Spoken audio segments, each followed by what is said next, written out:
नमस्कार दोस्तों, मैं हूं टोनी। आप देख रहे हैं न्यूज़ टीवी। आज जिस सब्जेक्ट पे मैं जो आपसे बात करने जा रहा हूं वो बहुत ही रिलीजियस सब्जेक्ट है। तो सर झुका के with full respect and reverence सबसे पहले तो मैं शिरडी के साईं बाबा जी को नमस्कार करता हूं, अपना सर झुका रहा हूं उनके चरणों में, क्योंकि आज का जो टॉपिक है बड़ा रिलीजियस है। मैंने जैसे आपको बताया, शिरडी के साईं बाबा।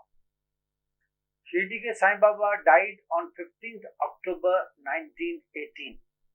आई repeat the date because historical date बन गई थी, वो रिलीजियस कही है, हिस्टोरिकल कही है। डाइड ऑन 15th October 1918, 1918 में, also known as Shirdi Sai Baba. He was an Indian spiritual master who is regarded by his devotees to be a manifestation of Sri Dattaguru and identified as a saint and a fakir. He was revered by both Hindu and Muslim devotees during and after his death। यानी कि शिरडी के साईं बाबा को सिर्फ हिंदू ही नहीं बल्कि मुसलमान भी मानते थे, आज भी मानते हैं। He died in the year 1918। आपने शिरडी के साईं बाबा के टेम्पल में जाके दर्शन तो पक्का किए ही होंगे एक बार। तो ऐसे कोई होता ही नहीं है कि कोई हिंदू या मुसलमान वहां पे न जाए, सभी जाते हैं दर्शन करने के लिए। According to accounts from his life, he preached the importance of realization of the self and criticized love towards perishable things। Shirdi के साईं बाबा जी का मानना था, उनकी टीचिंग्स और उनकी टीचिंग्स में यही था कि आप मटेरियलिस्टिक चीजों की तरफ ध्यान ना दें, उनसे प्यार ना करें, आप मोह माया में अपनी लाइफ ना गुजारें, ह्यूमैनिटी की तरफ ध्यान दें, भाईचारा होना चाहिए, प्यार मोहब्बत होना चाहिए, एक दूसरे का ख्याल रखिए। तो इस तरह से बाबा की जो टीचिंग्स एंड प्रीचिंग्स थी, उसके फॉलोअर्स आज भी उसी को फॉलो करते हैं, not only in Shirdi but across the India and world. Sai Baba also condemned distinction based on religion और कास्ट। साईं बाबा किसी भी धर्म को नहीं मानते थे, वो हिंदू और मुसलमान दोनों की रेस्पेक्ट करते थे। अब ये भी पता नहीं है कि वो हिंदू थे या मुसलमान थे, क्योंकि कोई डॉक्यूमेंट्री प्रूफ नहीं है इस बात का, कोई ऑथेंटिसिटी नहीं है कि वो हिंदू परिवार को बिलोंग करते थे या मुस्लिम परिवार को बिलोंग करते थे। जब कभी भी उनसे पूछा जाता, ऐसे किताबों में लिखा गया या फिर गूगल सर्च या पिक्चरों में, टीवी सीरियल्स में देखा हमने, जब कभी भी साईं बाबा से पूछा जाता कि वो कौन से धर्म को बिलोंग करते तो उनको गुस्सा लगता था।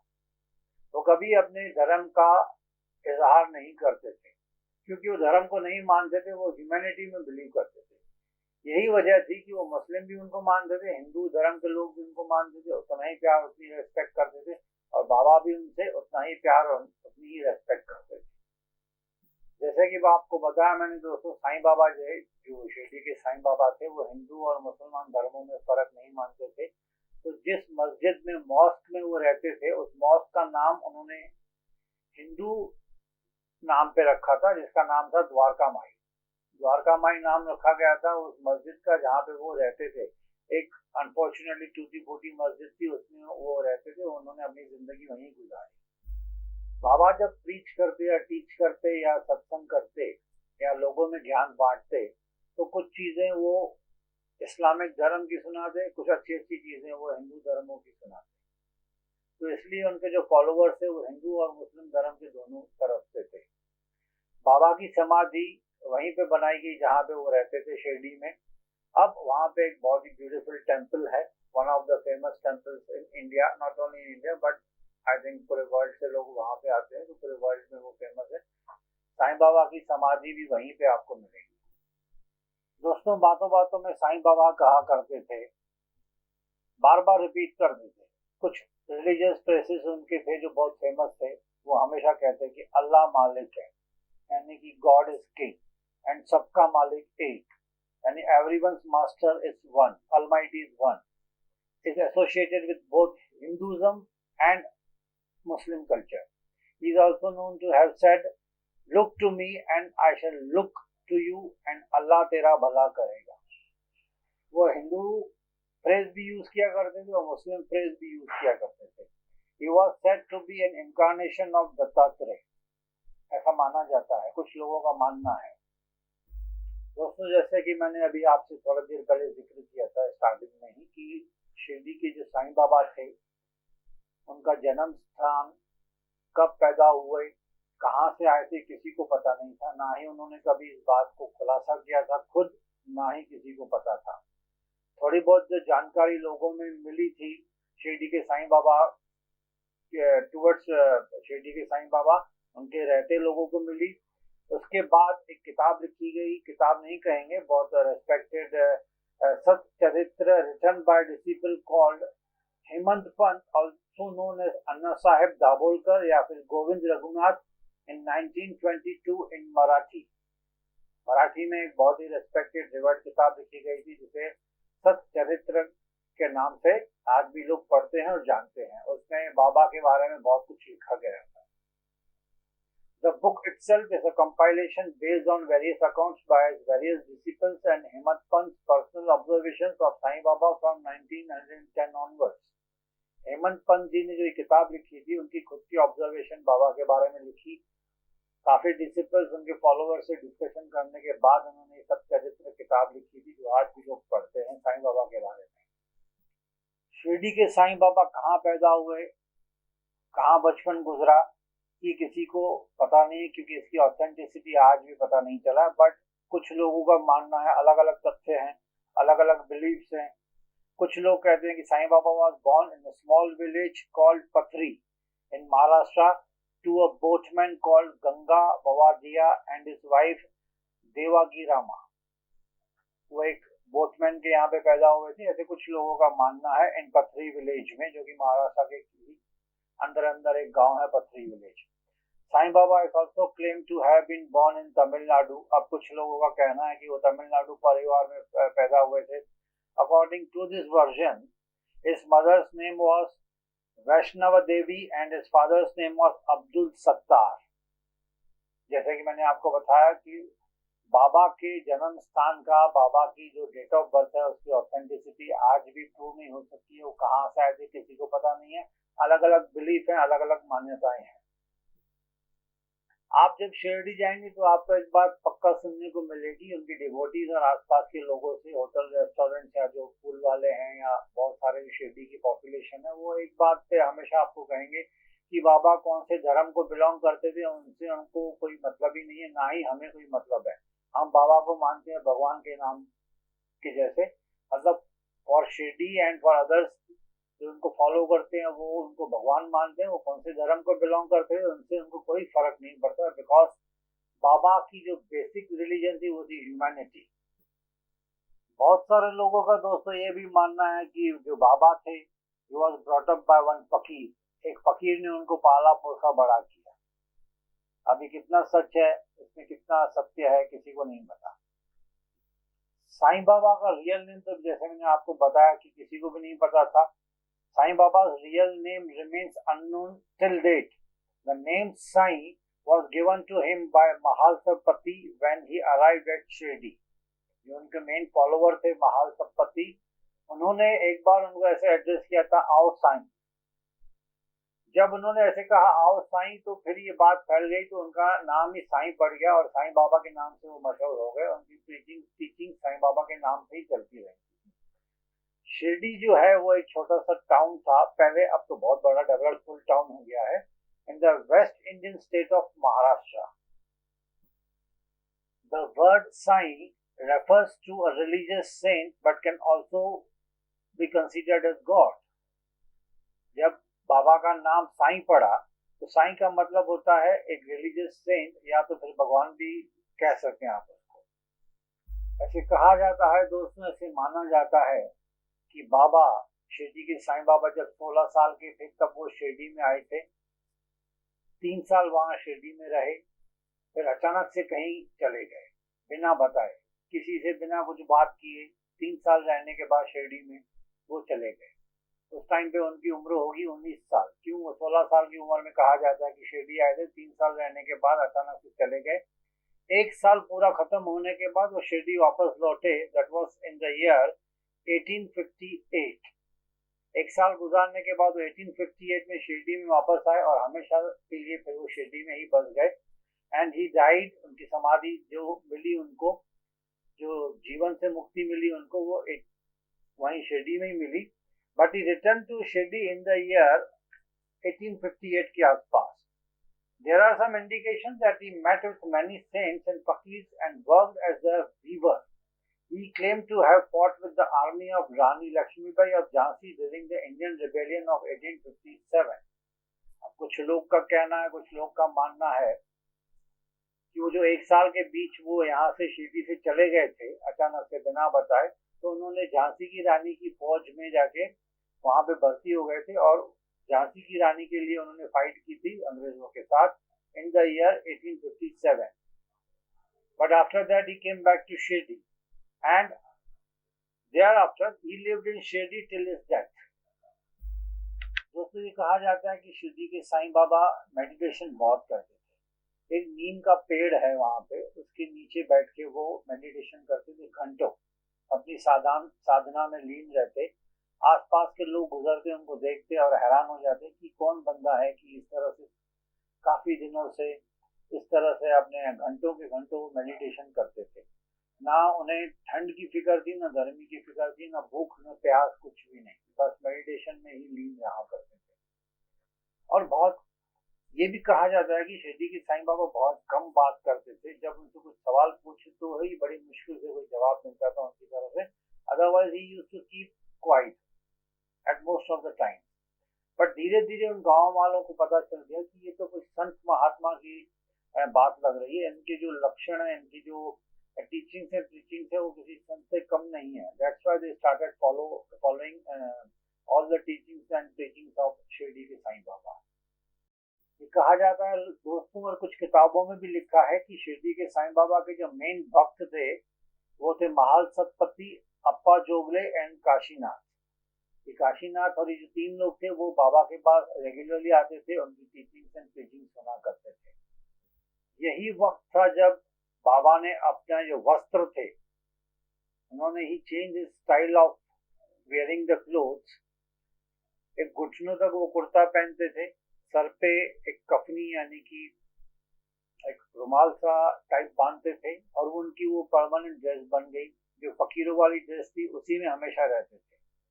For 4 to 5 years, Baba lived under a neem tree and often wandered for long periods in the jungle around Shirdi.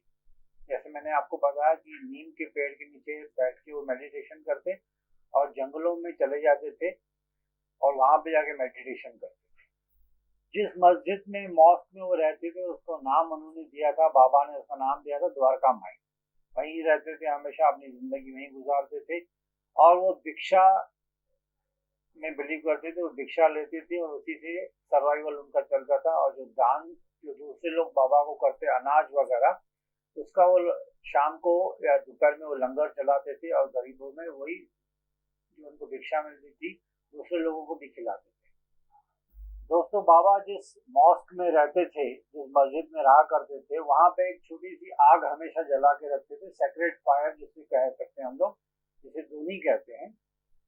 बस धूनी की उस जो फायर की जो आग की जो राख थी वो अपने फॉलोअर्स में बांटा करते थे. और ये मान्यता थी उन लोगों में कि वो राख कहीं जख्मों पे लगाए तो उनसे हील हो जाता था.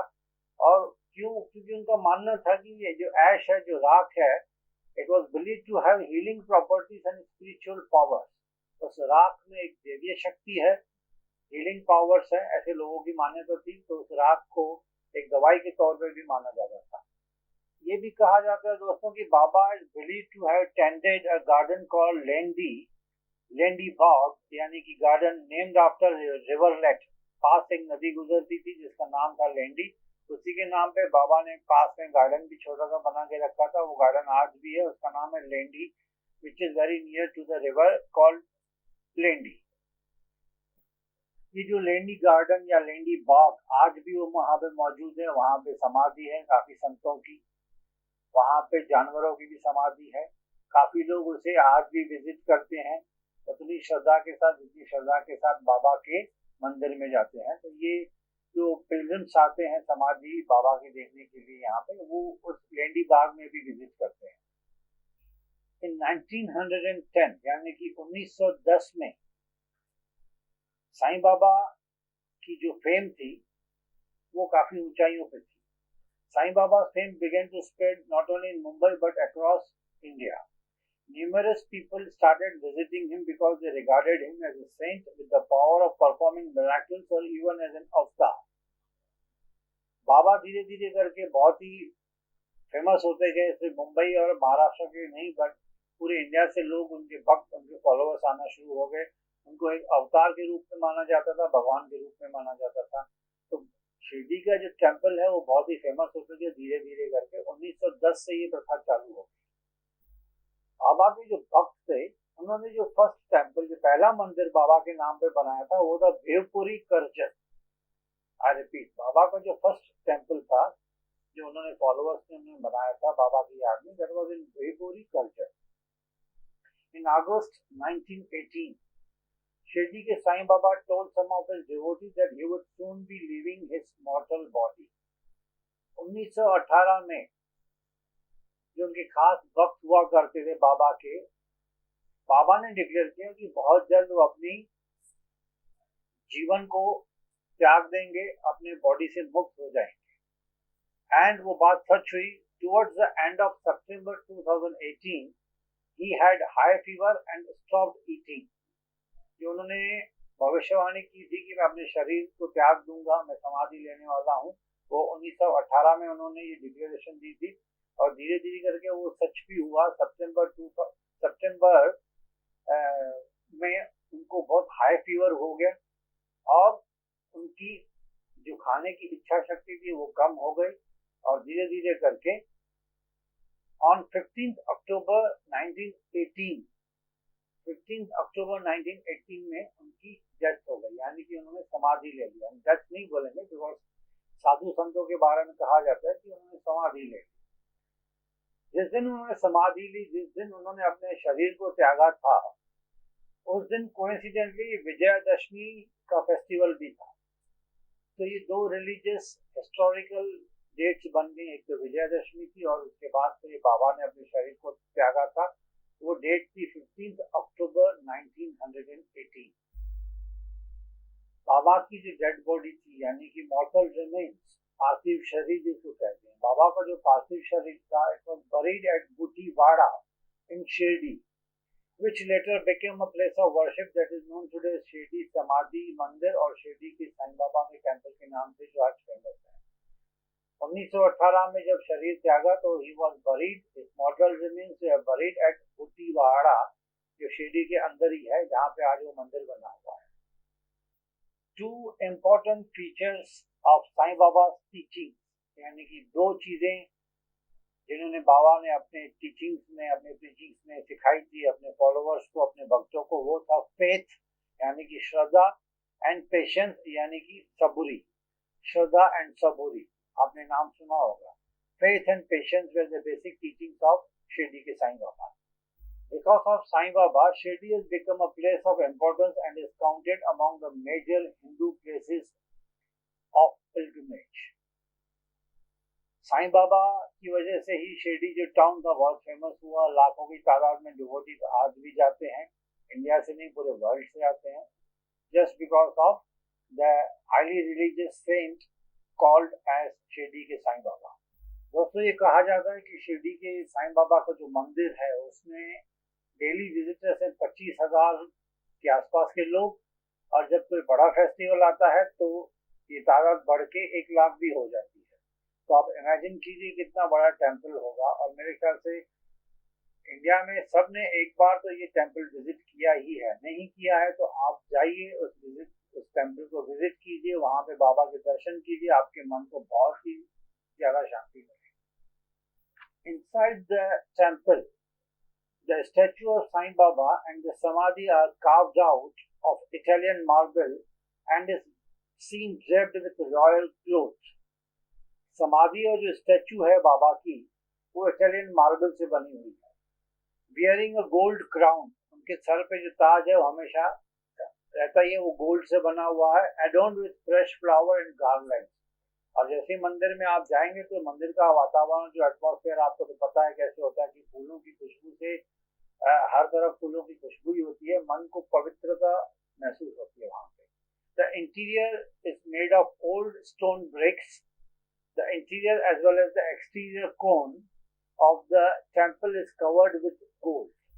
ये कहा जाता है जब बाबा जिंदा थे, when he was alive, उस टाइम पे भी 4 आरती हुआ करती थी उस मंदिर में, उस एरिया में, उस प्लेस में बाबा आरती रखते थे 4 बार दिन में। आज भी वो ट्रेडिशन, वो कस्टम स्टिल कंटिन्यू हो रहा है।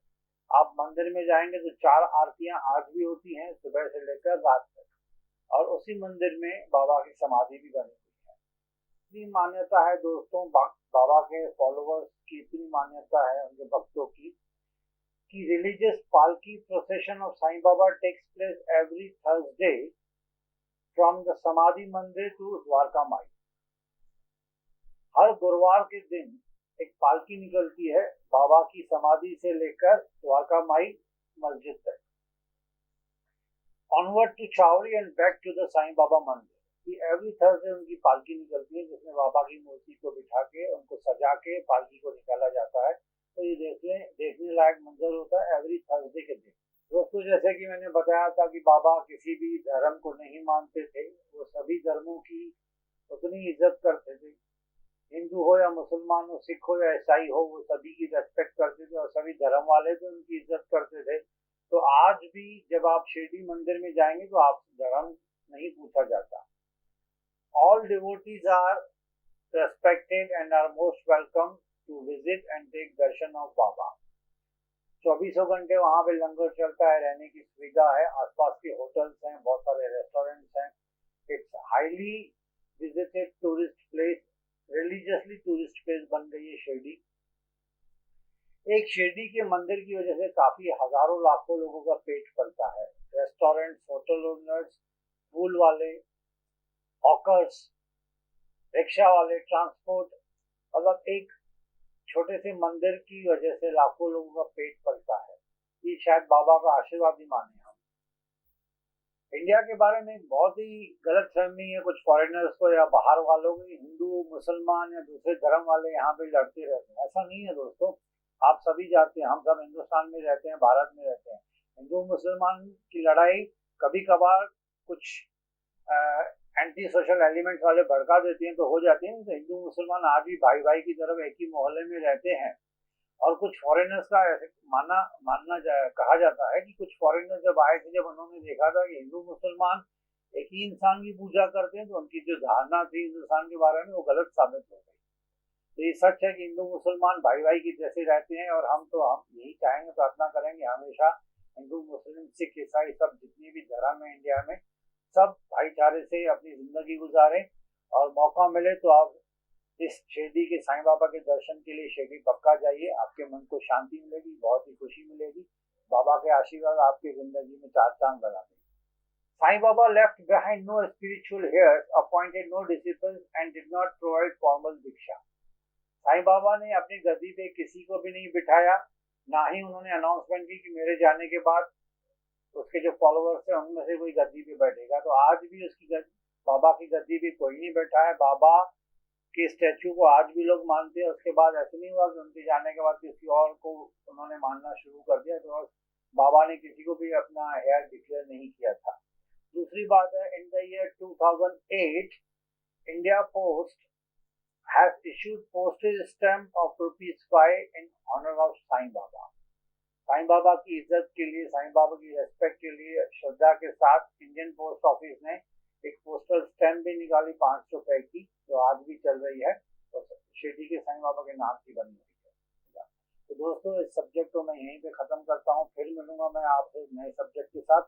Till then take care of yourself and your family. Covid pandemic का टाइम चल रहा है, आप अपना और अपने फैमिली का ख्याल रखिए। कोविड-19 रिलेटेड महाराष्ट्र गवर्नमेंट और इंडियन गवर्नमेंट की जो गाइडलाइंस है उसे फॉलो कीजिए।